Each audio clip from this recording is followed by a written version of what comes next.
മലയാള സിനിമയുടെ ചരിത്രത്തിലെ ഏറ്റവും മികച്ച പ്രകടനങ്ങൾ എടുത്താൽ അതിൻ്റെ മുൻനിരയിൽ നിൽക്കുന്ന പ്രകടനമാണ് ബ്രഹ്മയുഗത്തിൽ മമ്മൂട്ടി നടത്തിയത്.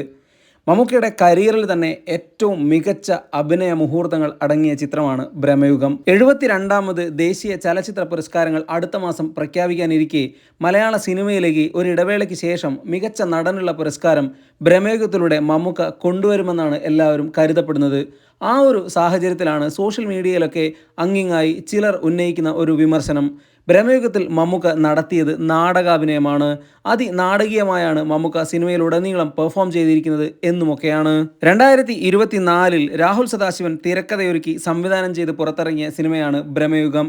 ഈ ചിത്രത്തിലെ പ്രകടനത്തിന് മമ്മൂക്കയ്ക്ക് മികച്ച നടനുള്ള സംസ്ഥാന പുരസ്കാരം ലഭിച്ചിരുന്നു. ബ്രഹ്മയുഗത്തിലെ മമ്മൂക്കയുടെ പ്രകടനം നാടകാഭിനയമാണ് എന്നുള്ള വിമർശനം വരുന്നൊരു സാഹചര്യത്തിൽ ഈ സിനിമയിലെ മമ്മൂക്കയുടെ പ്രകടനത്തെ നമുക്കൊന്ന് വിലയിരുത്തി നോക്കാം. ഒന്നാമത്തെ കാര്യം, നാടകാഭിനയം എന്ന വിമർശനം തന്നെ പരിഗണിക്കാൻ കഴിയില്ല. ശരിക്കും നാടകാഭിനയം എന്ന് പറയുന്നത് എന്താണ്? ശബ്ദം കുറച്ച് ഗംഭീരമായി ഉപയോഗിച്ചാൽ, സംഭാഷണങ്ങൾക്ക് കൂടുതൽ ഭാരം നൽകിയാൽ, മുഖത്ത് ശക്തമായ ഭാവങ്ങൾ വന്നാൽ അതിനെ നാടകാഭിനയം എന്ന് വിളിക്കാൻ കഴിയുമോ? അങ്ങനെയാണെങ്കിൽ ലോക സിനിമയിലെ എത്രയോ ക്ലാസിക് പ്രകടനങ്ങളെ നമ്മൾ അതേ പേരിൽ വിളിക്കേണ്ടി വരും. സത്യത്തിൽ ഈ വിമർശനത്തിൻ്റെ ഏറ്റവും വലിയ പ്രശ്നം അഭിനയത്തെ ഒരു രീതിയിൽ മാത്രം കാണുന്നതാണ് എന്ന് പറയേണ്ടി വരും. എല്ലാ സിനിമകൾക്കും ഒരേ തരത്തിലുള്ള അഭിനയമല്ല വേണ്ടത് എന്നുള്ളത് വളരെ ബേസിക് ആയിട്ടുള്ളൊരു കാര്യമാണ്. ഒരു റിയലിസ്റ്റിക് സിനിമയിൽ ആവശ്യമായ പെർഫോമൻസ് ഒരിക്കലും ഒരു ഫാൻറ്റസി സിനിമയ്ക്കോ ഒരു പീരീഡ് സിനിമയ്ക്കോ ഒരു മിത്തിക്കൽ ഹൊറർ സിനിമയ്ക്കോ യോജിക്കണമെന്നില്ല. അതുകൊണ്ടാണ് ആദ്യം ബ്രഹ്മയുഗം എന്ന സിനിമയുടെ ലോകം മനസ്സിലാക്കേണ്ടത്.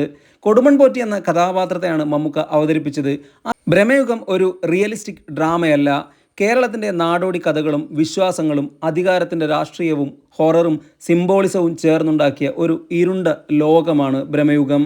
ആ ലോകത്തിലെ ഏറ്റവും ശക്തനായ കഥാപാത്രമാണ് കൊടുമൺ പോറ്റി. അയാളൊരു സാധാരണ മനുഷ്യൻ മാത്രമല്ല, അധികാരത്തിൻ്റെ മുഖമാണ്, ഭയത്തിൻ്റെ രൂപവുമാണ്, ആളുകളെ നിയന്ത്രിക്കുന്ന ഒരു ശക്തിയുടെ പ്രതീകമായി തന്നെയാണ് കൊടുമൺ പോറ്റി സിനിമയിലുടനീളം പ്രത്യക്ഷപ്പെടുന്നത്. അത്തരം ഒരു കഥാപാത്രം നമ്മുടെ തൊട്ടടുത്ത വീട്ടിലെ മനുഷ്യനെ പോലെ സംസാരിച്ചാൽ, അതല്ലെങ്കിൽ ഒരു സാധാരണ മനുഷ്യനെ പോലെ പെരുമാറിയാൽ ആ കഥാപാത്രത്തിൻ്റെ മിസ്റ്ററിയും ഭീകരതയും പൂർണ്ണമായും നഷ്ടപ്പെടും.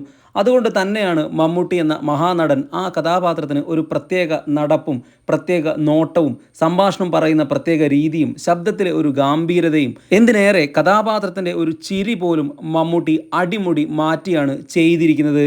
അത് ഓവർ ആക്ടിംഗ് ആയി മാത്രം പരിഗണിക്കേണ്ട ഒരു കാര്യമല്ല. ആ കഥാപാത്രം ആവശ്യപ്പെട്ട ഒരു ശൈലീകൃത പെർഫോമൻസ് തന്നെയാണ്. ലോക സിനിമയിൽ ഇത്തരത്തിലുള്ള കഥാപാത്രങ്ങൾ അവതരിപ്പിക്കുമ്പോൾ വലിയ നടന്മാർ എല്ലാവരും ഇതേ രീതിയാണ് സ്വീകരിച്ചിട്ടുള്ളത്. കാരണം കഥാപാത്രത്തിൻ്റെ മനഃശാസ്ത്രം പ്രകടമാക്കാൻ പലപ്പോഴും റിയലിസ്റ്റിക് അഭിനയം മാത്രം മതിയാവില്ല. സിനിമകളിൽ അഭിനയത്തിന് ഒരേയൊരു ശൈലി മാത്രമല്ല ഉള്ളത്.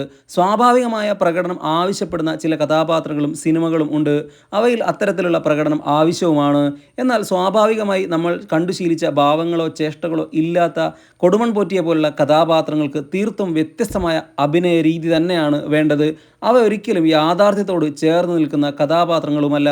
കൊടുമൺ പോറ്റിയെ മമ്മൂട്ടി അതിഗംഭീരമായി അവതരിപ്പിച്ചു എന്നതിന് ഏറ്റവും വലിയ തെളിവ്, സിനിമ കണ്ടിറങ്ങിയ പ്രേക്ഷകർക്ക് കഥയേക്കാൾ കൂടുതൽ ഓർമ്മയിൽ നിൽക്കുന്നത് കൊടുമൺ പോറ്റിയുടെ മുഖവും നോട്ടവും ചിരിയും സംഭാഷണങ്ങളുമാണ്.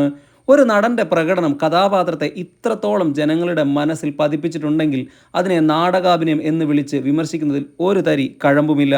ബ്രഹ്മയുഗത്തിൽ നിങ്ങൾ ശ്രദ്ധിച്ചിട്ടുണ്ടോ എന്നറിയില്ല, മമ്മൂട്ടി പല രംഗങ്ങളിലും ഒന്നും സംസാരിക്കുന്നില്ല.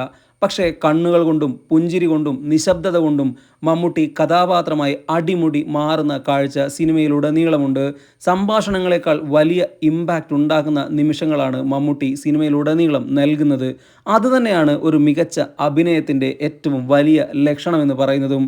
ഡയലോഗ് പറയുന്നത് മാത്രമല്ല അഭിനയം, ശരീരം കൊണ്ടും കണ്ണുകൾ കൊണ്ടും മൗനം കൊണ്ടും ഒരു കഥാപാത്രത്തെ ജീവിപ്പിക്കുന്നതാണ് യഥാർത്ഥ അഭിനയം.